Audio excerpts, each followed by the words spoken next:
So we're really happy to have you. We almost had you last year, but then you got caught up with some awesome new filming, which... Is that what happened? That's what they told us, at least. Yeah, I think that's okay. Yeah. You just have to hold it really close. They really... I don't know, this suck. It's on. Doesn't it have a volume control? I can even do it louder if you want to. Yeah, turn me up a little bit. Because I'm a bit, there you go, sweetie. Okay. Yeah, I was going to come last year, but I was shooting a picture, cowboy movie, and so it was a really long shoot, and there's no way that I could have made it out here. So now you are, of course, everyone is really curious about The Hateful Eight, which you are starring in and everyone is really excited about. Is there something you may or may not share with us that you can share? Well, it's kind of hard to describe it, because if I tell you certain things about it, it will give it away. It's you know, if you've seen the trailers for it, the trailers make it seem like you know what the movie's going to be about. But that's because that's the way they make movie trailers, you know. They like try to tell you the story of what's going to happen. But Quentin didn't cut that trailer. And so it's honestly not really indicative of what the film's about. It's a lot more, there's a lot more that goes on than you will never imagine in your life until you actually see the movie. It's the trailer. It's a good trailer, but it's kind of deceptive. It's about people who don't tell the truth, basically, and it's a very complicated movie. It's sort of a kind of a like there's something in there that's about every picture Quentin ever made. There's some reference in there to Reservoir Dogs, Pulp Fiction, and Django, and all the rest of them. It's all there if you watch it closely enough and you pay attention. He wrote the part for me, and I think it's probably the best thing I've ever done. It was fun, you know. I forgot that making movies can be fun, and I had really kind of gotten pretty lazy. And making the movie, it really like rejuvenated me. It like, you know, made me love what I do again. So it was not like, did you say, hey, Michael, I have this part for you, or was it that he wrote it first and said, I cannot imagine anyone else than you? Well, he phoned me up and he told me that he had wrote it for me, and asked me would I come over to his house and read it. And I said, well, do you still have the same gate code? And he said, yeah. And so he did, and he said, you want me to come over right now? He said, no, could come tomorrow. So I went there, and I actually only read a little less than half that day. But he did write the part for me, and so it was very flattering, you know, when someone does that. And it was the fourth time we worked together, so he is so much at the top of his game. It's incredible. I mean, his energy and his whole kind of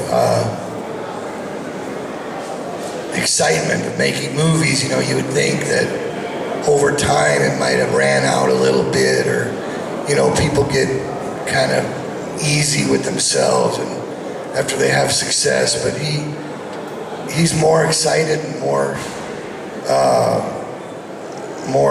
enthusiastic about making movies than he ever even was back in the Kill Bill days. It's pretty amazing.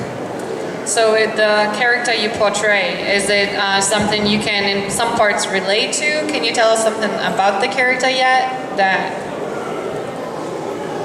Well, I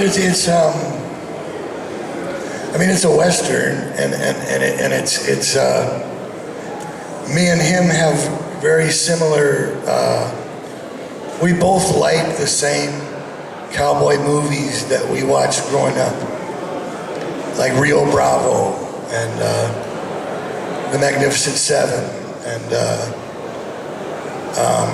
Hang 'em High and Good, Bad, and the Ugly and the original 310 to Yuma with Glenn Ford and The Tall T with Richard Boone, you know, all these, even like Big Jake, you know, John Wayne.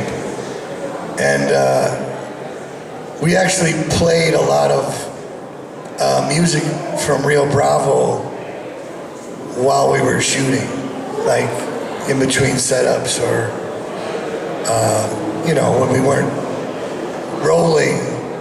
A lot of times we would listen to Western music on TV, and I had a dressing room, and in my dressing room we had cable TV, so I used to watch, I think I've seen every episode of The Rifleman that was ever made, right? Which was when I was a kid, it was my favorite TV show. And I also saw, I think, every single Bonanza that was ever made, and The Big Valley. You know, my character is kind of a combination, like my wardrobe is very Nick Barkley, you know what I'm saying? Which I, you know, had to pressure him into letting me get away with that. And, but I like to think that I'm not a villain. You know, when you play a villain, the villain doesn't necessarily think that he is a villain. But there's nobody in the movie who's not a villain. And it's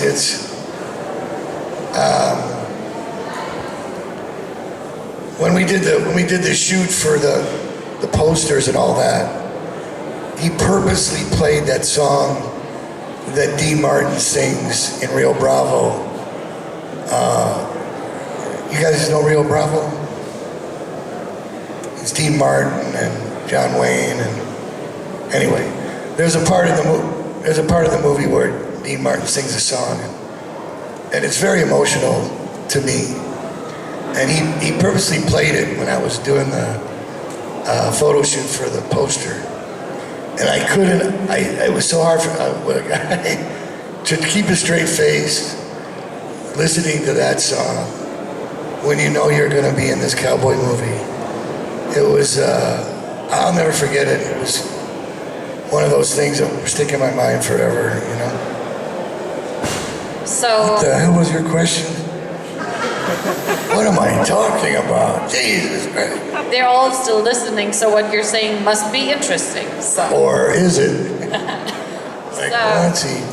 It's over, Madsen. Since you're saying that, you know, you're so flattered that Quentin wrote this role for you, of course, I bet every one of these people here, and you get this question a lot, is how it is to work with Mr. Tarantino.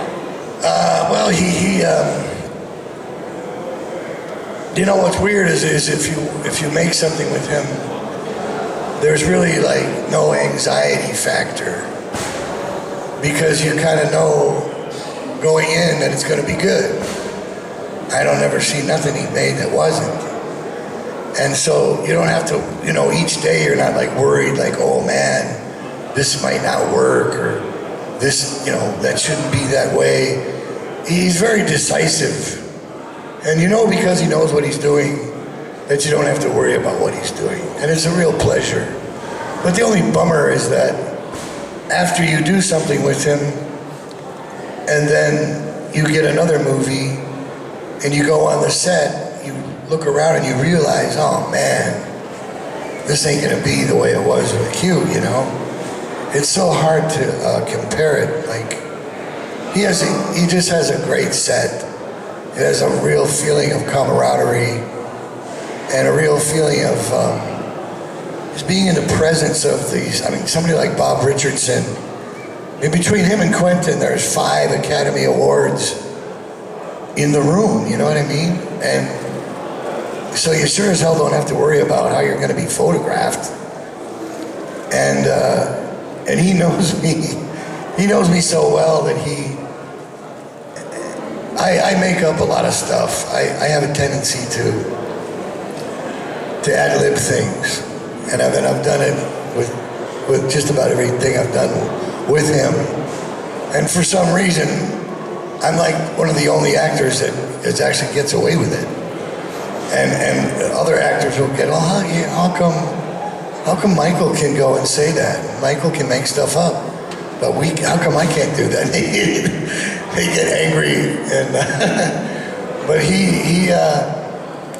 but then again, if I say something, I make up something he doesn't like it, he'll just say, hey man, you're not gonna say that. I'll say, okay. But it's nice when you have somebody who believes in you that much, and we have a weird symbiotic thing. It's like, if I'm doing something, he's not one of those directors who sits in front of the monitor either. He's right there in your face next to the camera watching you. And that's how the guys used to be in the old days, right? Alfred Hitchcock and George Stevens, and they were right there, man. They didn't have playback and all that shit.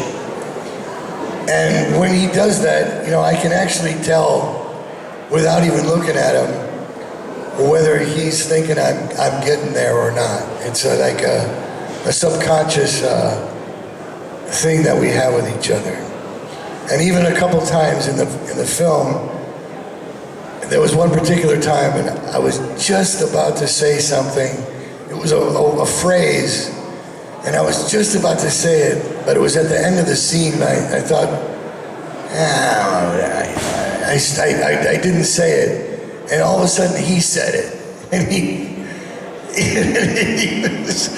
he told me to say what I was just about to say, which was really strange. It was spooky. Is there like a thing, you would call it, that you and him have on set each and every time you see each other? Is there like a specialty that, like anything, like a routine or like a tradition when you film together? He doesn't make me, I've seen him make other actors do like a lot of takes, right? 6, 7, 8, 9, 10 times, but I'm usually got it by the third one, and I'm there, I'm just like, okay. And he's usually, okay, great, and so we do have a routine that I know he's not gonna make me do it a bunch of times. And I already know what he wants me to do anyway. And so if there's no technical problem, we usually get through it pretty fast. He got really mad at me about one thing. Believe me, he does have a temper, and you don't want to be on the receiving end of Tarantino temper. And there were several people who did a lot of things during that making of that movie who got the wrath of Quentin. It wasn't fun to watch it, and I got it one day.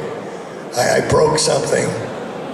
I broke a table that wasn't exactly ready to be broken yet, because I wanted to see how heavy it was, and it had to land in a certain place, but they had already filmed where it was gonna be, and I wasn't sure that I could throw it and have it land exactly like it was supposed to be. And and it's 70 millimeter film, okay? The mag is only about 12 minutes long. And if you don't get it right, man, and they gotta reset it, it takes forever. So you have to make everything count, right? And I kept looking at the table, and I kept thinking, man, there's no way I'm gonna throw that fucking thing. It's not gonna land right over there. And I said, Quentin, let me try it. And he goes, no, you're not gonna just do it. And I was like, well, I just want to make sure it lands over there. He goes, oh, it will. Just shoot it. I'm gonna shoot it. And I said, okay, man. And so he got busy doing something, and I realized I had an opportunity to try it. So I grabbed the table, I threw it. It hit the floor, and it like broke into pieces, and that wasn't supposed to happen. And he got really, really angry with me. And it's one of the only times he genuinely was pissed at me, and it was very funny. But how did you make that up to him? Huh? How did you make that up to him? I made it up to him because they had another table, and I flipped it over and it landed perfectly. So he walked away like nothing had happened. He pretended that he was never mad about anything. He gets over stuff pretty fast. But yeah. So can you tell us a little bit, of course we have a lot of Kill Bill fans here.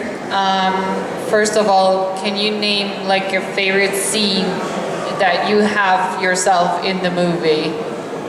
Like when you look at the final film, at the final movie, that you say, oh, this scene just came out so good. I mean, in Kill Bill? Yeah, in any part.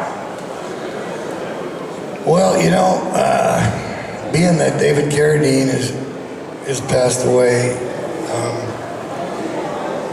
and you know, he was such a, I don't know, he was such a force. He was such a wonderful, wonderful friend to me. We pretty much became like actual brothers in the shooting of the movie. We were very, very, very pretty tight. And so it's hard for me to watch it without picking the thing with me and him that Uma's gonna kill me. You know, I mean, when he's leaning over and he's talking to me and that one piece of hair is hanging in his forehead, and you know, we have this little conversation about her and what's gonna happen, and he made up a couple lines and so did I. But I have a really hard time watching that scene. It's very emotional for me because I think it's because he passed away and because I miss him so much. But there's a lot going on in that scene. You know, it's these two brothers that, you know, he sets me up for.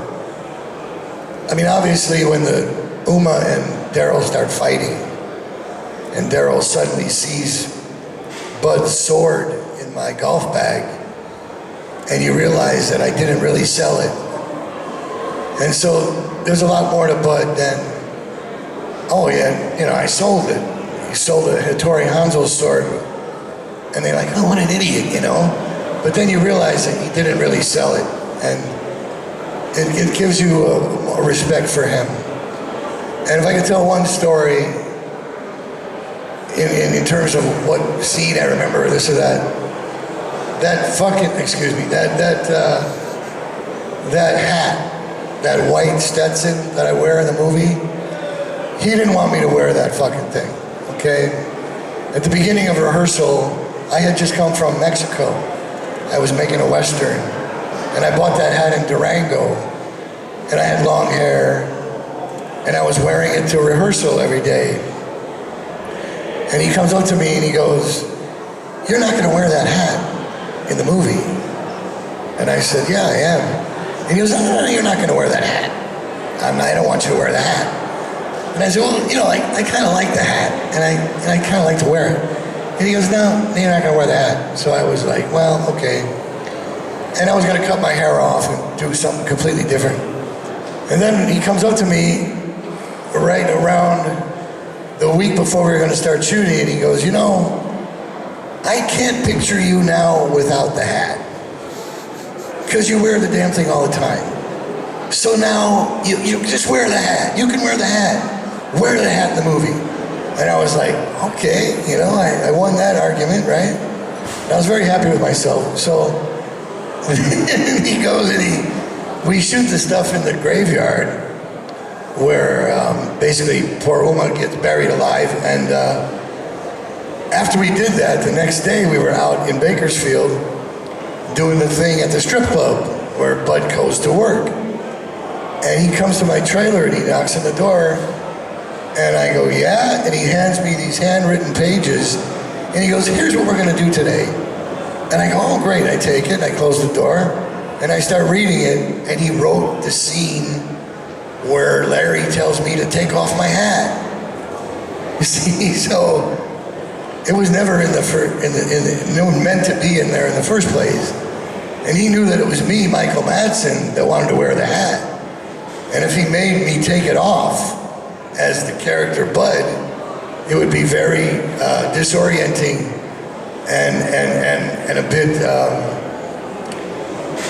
hard for me to do. And if you watch the movie and you see me take that hat off, I'm not that good of an actor, you see. I actually didn't want to take it off. but he made me do it because he knew I didn't want to. It was just like, it was emotionally manipulative, but in such a genius way, you know. It's a perfect story of my relationship with him. So let's try to see if we have some shy fellows here or if they want to ask you some questions. Möchtet ihr Fragen stellen? Ist ganz lieb. Weißt auch nicht, ich auch nicht. Okay, kommt zu mir.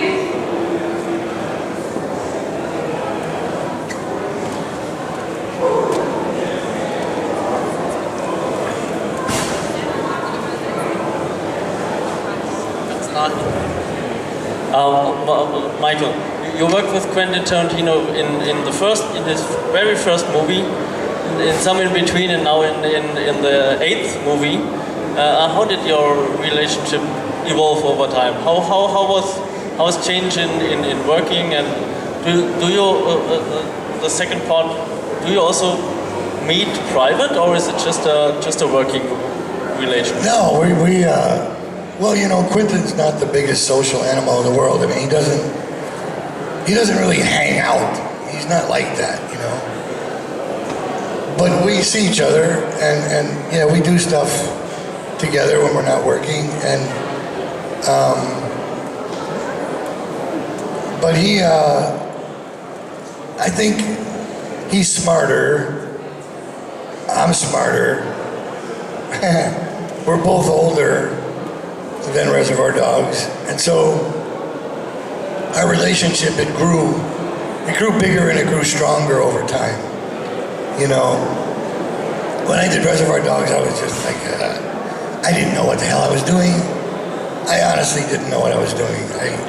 The only thing I remember is my pants were too tight, and the only reason I had those cowboy boots on was because I didn't have any black dress shoes. And we were all supposed to be in black with black dress shoes, and I didn't have any. I had black cowboy boots, and so that's how that happened. And even Steve Buscemi didn't have any black dress pants, so he's actually wearing black jeans, if you notice. Because they didn't have a wardrobe budget, man. That's, you know, big change from then and now. You know, you're going from a less than a $700,000 movie to a $65 million movie. It's a bit different, but our friendship is bigger and stronger now than ever. You know, because he was thinking of me for something in Django. I'm not going to tell you what it is, but he was thinking of me for it. And I didn't do it, because I was in Romania or someplace making a movie. And I thought that he was really pissed at me. And he was. And I kind of figured that we might never work together again. And the fact that he called me and did this Joe Gage thing for me was really unexpected. But it was such a blessing, you know what I mean? He took me as a young man, not knowing what the hell I'm doing, all the way through Hell Ride and Kill Bill, The Hateful Eight, and basically rebuilt my belief in movies. You know, I mean, I don't know what else you can ask of a friend than something that huge. He's such a force, has been in my life. I mean, I haven't even seen him since we finished the picture because he's cutting it. But he doesn't see anybody, you know, he's just in there cutting the movie, and that's just the way he does things. And he doesn't have a cell phone. Okay, he just got a Facebook, I think, maybe 2 months ago, and he doesn't know how to work it. And he unless you know his assistant, you're not likely to get in touch with him. I mean, he's very reclusive in that way. You know, like at his house, he has a theater in his house, and his idea of a party is to invite people over to watch a movie. See, because then he doesn't have to entertain anyone. He's just like, hey, let's watch a movie. I mean, I'm like that. I'm not Mr. Hey, let's go to the disco. I'm not that kind of guy. And I think maybe that's why we like each other, because we're both kind of shy in real life, you know. Danke für die Frage. Hat noch jemand eine Frage? Keine Frage mehr? So you're going to be here with us for the whole 3 days, well, the rest of today and the next 2. That's what they say. Yes. Is there anything today that you already like? Special fans you met, or someone that told you something really nice? It's a trick question. Yeah, well, I say that one. What genius thing can I say? I didn't meet anybody that I didn't like. I didn't meet anybody who wasn't really super nice to me. And nobody asked me anything stupid. And everybody was really, you come to these things and you realize how much of I don't walk around thinking about what I do for a living.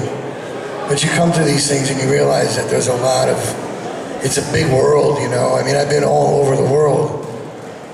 And I'm always surprised when I come to a different country that anybody knows me at all. Like, I'll pass a group of people and I'll hear someone say, that's Michael Madsen.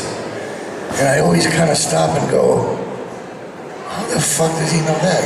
And it's an odd thing. I've never really been able to put it in my brain, but when I go to another country and there's people who are nice to me or people who know who I am, it's a really great feeling. I mean, my father just died. I just lost my father about 2 weeks ago, and we're really sorry about your loss. And he, let's just say he wasn't that fond of my acting career. He thought it wasn't really a very masculine thing to do. And he really wanted to see The Hateful Eight, and it's so sad that he's not going to be able to see it, but when I come to something like this and I saw you nice people, I just, wherever he is up there, I hope he sees it. I hope I say, Dad, you know what, I did okay. Your boy did okay, and you guys really made me feel like that ever since I've been here, and I thank you very, very much. We want to thank you that you still took the time to come out in your grief, so we're really happy. Also jetzt würde ich gerne, dass ihr wirklich groß applaudiert, dass er seine Zeit mit uns teilt, nachdem sein Vater vor 2 Wochen gestorben ist. So thank you for being here, and we love to have you for the next 2 days and ask you some more questions. So give it up for Michael Madsen, guys. Thank you, guys. God bless you.